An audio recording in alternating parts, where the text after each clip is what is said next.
भारत का UPI system अब दुनिया का बादशाह बन चुका है। जिस वीजा और मास्टर कार्ड को कभी दुनिया का राजा माना जाता था, उन्हें पीछे छोड़ते हुए अब भारत का यूपीआई दुनिया का सबसे तेज और सबसे भरोसेमंद पेमेंट सिस्टम बन चुका है। दोस्तों, ये सिर्फ टेक्नोलॉजी की बात नहीं है, ये बात है भारत के आत्मनिर्भरता की।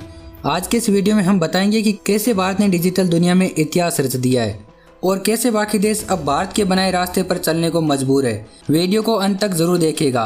भारत ने 9 साल में कर दिखाया जो कभी अमेरिका ने सपनों में भी नहीं सोचा था। यूपीआई यानी यूनिफाइड पेमेंट्स इंटरफेस अब सिर्फ दुनिया की शान नहीं बल्कि दुनिया की सबसे बड़ी real time digital payment system बन चुका है। एक समय जिस देश को डिजिटल क्षेत्र में पिछड़ा माना जाता था, वही देश एक दिन दुनिया की सबसे बड़ी वित्तीय शक्तियों को चुनौती देगा, ये किसी ने नहीं सोचा था, लेकिन आज ये हकीकत बन चुका है। यूपीआई ने सिर्फ 9 साल में दुनिया की सबसे ताकतवर अर्थव्यवस्था अमेरिका के सदियों पुराने पेमेंट सिस्टम वीजा सिस्टम को हिला कर रख दिया। ये कोई छोटी उपलब्धि नहीं है, ये एक ऐसा कदम है जिसे अमेरिका की जड़ें हिल गई। एक दशक से कम समय में भारत का यूपीआई आज दुनिया का सबसे बड़ा रियल टाइम पेमेंट सिस्टम बन चुका है। मई-जून 2025 में आंकड़ों पर गौर करें तो हर दिन 64 से 65 करोड़ ट्रांजैक्शन यूपीआई के जरिए हो रहे हैं और ये सब कुछ बेहद तेज, कम लागत और पूरे भरोसे के साथ हो रहा है। वीजा सिस्टम जो दशकों से दुनिया भर में राज कर रहा था, अब भारत के यूपीआई सिस्टम ने उसे पीछे छोड़ दिया है।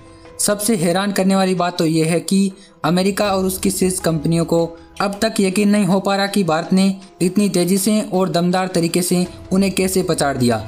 मई 2025 में यूपीआई के जरिए 5 लाख करोड़ के ट्रांजैक्शन हुए, जो वीजा से कहीं ज़्यादा थे।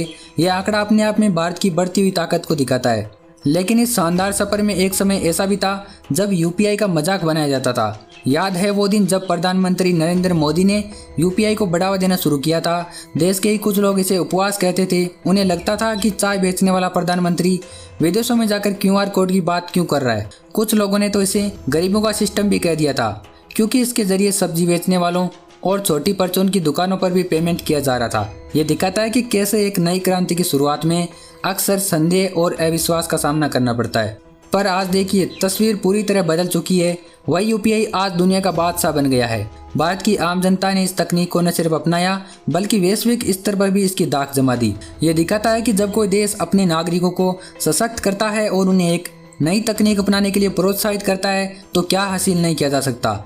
यूपीआई की कामयाबी यही नहीं रुकी। ये सिस्टम धीरे धीरे वीजा और मास्टर कार्ड के शेयर मार्केट को भी निगलने लगा। यह स्पष्ट संदेश है कि भारत सिर्फ डिजिटल पेमेंट में ही नहीं बल्कि मौद्रिक प्रभुत्व में भी एक बड़ी छलांग लगा रहा है। इस क्रांति के पीछे प्रधानमंत्री नरेंद्र मोदी की दूरदर्शी सोच का बड़ा हाथ है। उनकी नीति और डिजिटल इंडिया अभियान की वजह से आज सिर्फ यूपीआई भारत में ही सीमित नहीं बल्कि यह सिस्टम अब Bhutan, France, Mauritius, Nepal, Singapore, Sri Lanka और यूएई जैसे देशों तक पहुंच चुका है। सबसे बड़ी बात, फ्रांस यूरोप का पहला देश बन चुका है जहां यूपीआई जबरदस्त तरीके से काम कर रहा है। अगर आप पेरिस एफिल टावर घूमने जाते हैं तो अब आप यूपीआई से टिकट खरीद सकते हैं। जब फ्रांस के राष्ट्रपति इमैनुअल मैक्रोन भारत के दौरे पर आए थे, तब पीएम मोदी ने उन्हें चाय पिलाई और यूपीआई से पेमेंट किया। वहीं से फ्रांस पर यूपीआई का जादू चल पड़ा और आज फ्रांस में भी लोग इसे अपना रहे हैं। यह कूटनीति और भारत की तकनीक का एक नया उदाहरण है जो भारत को सुपर पावर बनाता है।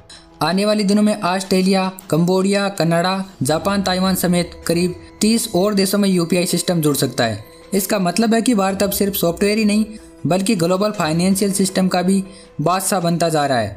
यह एक अभूतपूर्व बदलाव है जो वैश्विक अर्थव्यवस्था के भविष्य को नया आकार दे सकता है। अगर ऐसा ही चलता रहा और दुनिया के ज़्यादातर देशों ने यूपीआई अपना लिया तो वह दिन दूर नहीं है जब भारत अमेरिकी डॉलर को सीधी चुनौती देगा। सोचिए, एक देश जिसे कभी डिजिटल सेक्टर में पिछड़ा माना जाता था, अब उसी देश का डिजिटल पेमेंट सिस्टम दुनिया की सबसे बड़ी कंपनियों को पछाड़ रहा है। एक दिन वैश्विक मुद्रा को भी चुनौती देगा। ये वो भारत है जो बोलता नहीं करके दिखाता है।